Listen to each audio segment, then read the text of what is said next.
نہ تو جرم کو سی سی ٹی وی کیمرہ روکتا ہے، نہ جرم کو پولیس روکتی ہے، نہ جرم کو فوج روکتی ہے، نہ جرم کو سیاسی استحکام روکتا ہے، اور نہ ہی جرم کو سماجی محرومیاں ختم کرنا روکتا ہے۔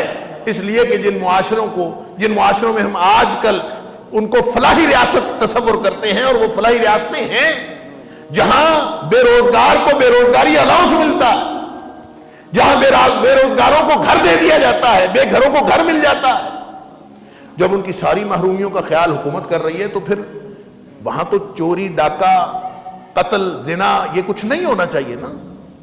لیکن ہم دیکھتے ہیں کہ جرائم کی سطح اور جرائم کی شرح ان ملکوں کے اندر بھی ہے۔ تو جرم کیسے رکتا ہے؟ جرم روکنے کی بنیادی جو چابی ہے، جرم روکنے کی بنیاد کیا؟ تو ہمیں یہ رہنمائی لینی پڑے گی نبی اکرم صلی اللہ علیہ وسلم سے۔ نبی پاک صلی اللہ علیہ وسلم نے ایک تو ان ذرائع کو روکا ہے جو ذرائع جرم کی طرف لے جاتے ہیں، ان ذرائع کو روکا، لہذا ایسے اقدامات کیے ہیں کہ وہ سارے ذرائع جو کسی شخص کو جرم کی طرف لے کر جاتے ہیں ان سارے ذرائع کا سدباب کر دیا جائے۔ ہاں، اگر کہیں بھوک جرم کی وجہ بن رہی ہے تو بھوک دور کرنا وقت کے حکمران کا فرض ہے۔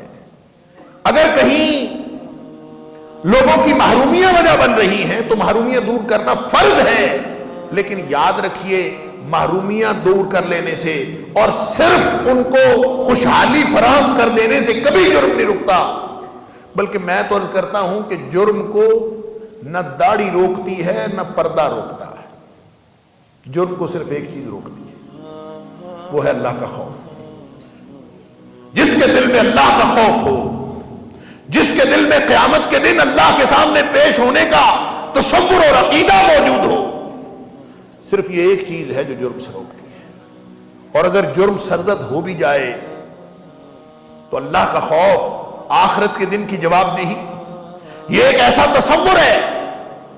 نبی اکرم صلی اللہ علیہ وسلم نے کیا دیا تھا؟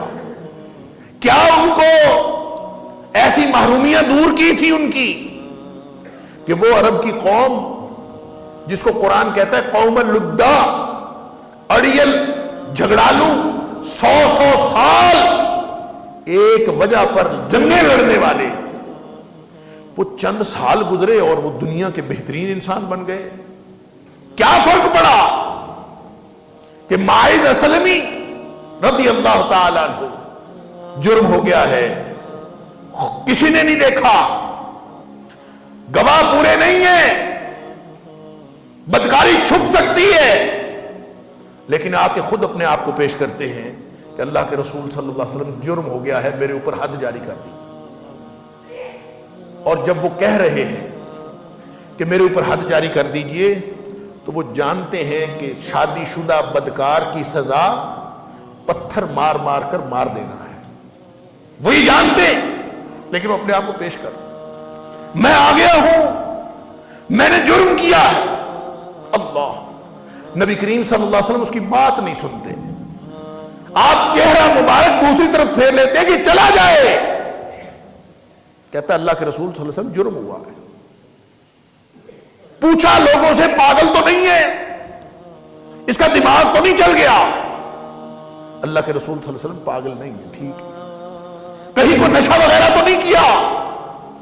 نشہ بھی نہیں کیا، پھر اس کو کیا مسئلہ ہے؟ مرنے کے لیے تیار۔ اللہ کا خوف اور کوئی چیز جرم سے نہیں روکتی، ہو گیا ہے، اور پھر وہ اس وقت تک چین نہیں آیا جب تک نبی کریم صلی اللہ علیہ وسلم نے اس کے اوپر حد جاری نہیں کر دی، اور لوگوں نے پتھر مار مار کے مارا، رجم کیا گیا۔ اور کوئی شخص کہے، اور جب ثابت ہو جائے جرم، یعنی 4 دفعہ انہوں نے آ کے خود کیا، 4 دفعہ اقرار کرنا، 4 گواہوں کے مترادف قرار پایا، بالآخر اس کے اوپر حد جاری ہوئی۔ اللہ اکبر، نبی اکرم صلی اللہ علیہ وسلم نے فرمایا کہ ماعز کی توبہ ایسی ہے کہ اگر ایک بستی پر تقسیم کر دی جائے تو سب کے لیے کافی ہو جائے. اب یہ جرم کو اب یہ جو پکڑ کے کسی کو سنسار کر دینا، ایک شخص اپنی مرضی سے سنسار ہو رہا ہے، اس کو مسئلہ کیا ہے؟ اور وہ خاتون اللہ اکبر آ کے نبی پاک صلی اللہ علیہ وسلم سے کہتی ہے کہ مجھ سے گناہ سرزد ہو گیا ہے، مجھے پاک کر دیجئے. کیوں پاک ہونا ہے؟ اس لیے کہ دل میں اللہ کا خوف ہے، قیامت والے دن اللہ کے سامنے پیش ہونا. اللہ کا خوف جرم سے روکتا ہے، ہو جائے تو چین نہیں آتا.